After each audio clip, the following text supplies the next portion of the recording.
अच्छा, बीएलए या बीएलएफ का कोई लिंक है इस तरह की मजहबी मिलिटेंट ग्रुप्स के साथ? कन्फ्लिक्ट है। हम्म। तो एक पॉलिसी होती है कि दुश्मन का दुश्मन भी दोस्त होता है। सही। तो बीएलए और बीएलएफ पहले उनकी पनाह थी ईरान में, अभी अफगानिस्तान में।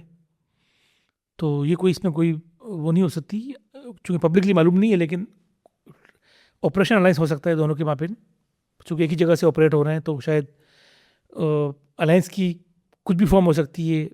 वो मतलब आप कह सकते हैं कि स्ट्रेटेजिक हो सकती है, हम्म। हाइड आउट्स के हवाले से हो सकती है।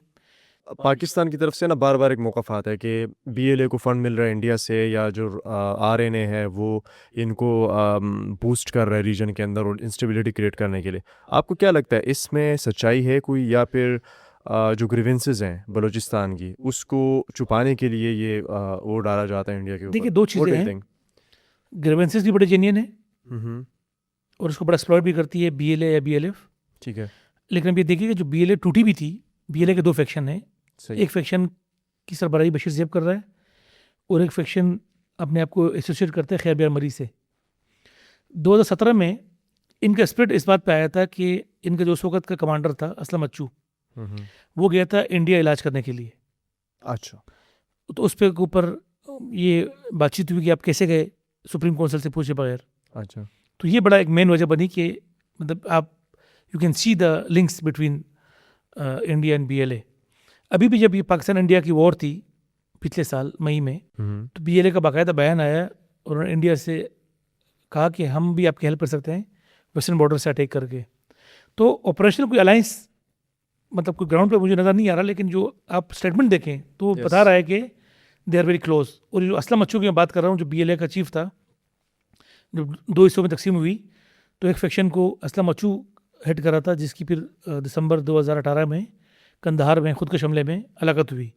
तो उसके बाद फिर बशीर ज़ेब ने इस ग्रुप की जिम्मेदारी संभाली। And how about the BLF? What is that? बस अब तो बड़ा स्ट्रॉन्ग ग्रुप बीएलए है। बीएलएफ अच्छा। बेसिकली अल्लाह नज़र का ग्रुप है, जो एक फॉर्मर, दोनों फॉर्मर स्टूडेंट लीडर थे। अच्छा। बीएसओ आज़ाद जो स्टूडेंट ग्रुप है उसके चेयरमैन रहे दोनों।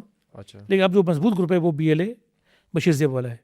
अच्छा, ये बताएं कि क्यों चूँकि इसके क्लोज ईरान भी है बलूचिस्तान के, और अभी जैसा भी न्यूज़ आई थी कि अमेरिका जो है वो जो कुर्द जंगजू हैं या जो कुर्द फ़ौज है उनको असलहा देगा, असलहे से लेस करके ज़मीनी कार्रवाई करेगा ईरान पे।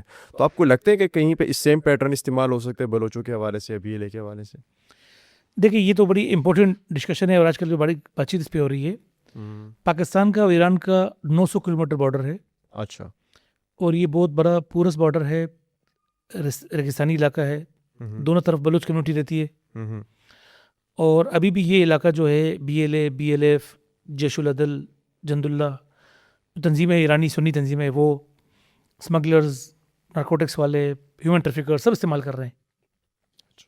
और ये बॉर्डर बेसिकली काफ़ी अरसे से कंट्रोल कर रहा था आईआरजीसी, जो ईरान की एक सुप्रीम मिलिट्री तंजीम है, पासदाराना इंकलाब है उसको कहते हैं। यस। अब इस कन्फ्लिक्ट में आईआरजीसी टारगेट है इसराइल और अमेरिका का। और अगर ये बॉर्डर खुल जाता है तो एक बहुत बड़ा स्पिल हो आएगा हमारी तरफ। उसका नुकसान ये होगा कि बहुत बड़ा टर्मोइल होगा, हर किस्म की तंजीम, हर किस्म का क्रिमिनल एक्टिव हो जाएगा, चाहे बीएलए हो, चाहे बीएलएफ हो, जैशुल अदल हो। तो कोई बड़ा हम स्पिल ओवर एक्सपेक्ट कर सकते हैं। अच्छा।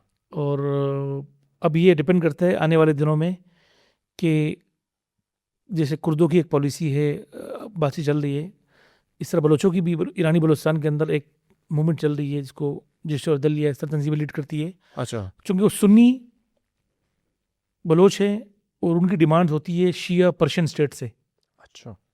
अब देखते हैं कि क्या होता है, आया क्या पॉलिसी होती है। कुर्दों की तरह भी इनको एंगेज करते हैं कोई अमेरिका या इजराइली, लेकिन हम पे स्पिल ओवर आएगा, वो आ रहा है। अगर बॉर्डर खुल गया? बॉर्डर अभी मतलब बॉर्डर आप बहुत मुश्किल हो जाता है इस बॉर्डर कंट्रोल करना। 900 किलोमीटर कंट्रोल करना बड़ा मुश्किल काम है। रेगिस्तान है, हवा आती है, आंधी आती है, तो बॉर्डर गायब हो जाता है। तो ये बहुत बड़ा पूरस बॉर्डर है ये।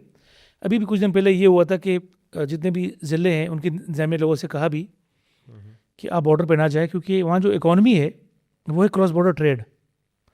लोग वहाँ से फ्यूल लाते हैं, खाने पीने की चीज़ें लाते हैं, उससे ट्रेड करते हैं। तो उन्होंने कहा कि भाई आप बॉर्डर पे ना जाए, किश्तियों में भी ईरानी इलाके में ना जाए। अब परसों का वाक़या है कि एक साहब किश्ती में ईरान से ला रहे थे पेट्रोल, और वो ऊपर से कुछ गिरा है, वो जाँ बाक हो गए, गवादर के थे, ईरानी वाटर के दूध में थे। अरे तो ये एक बड़ा एक स्पिल ओवर का ख़तरा है इस पे।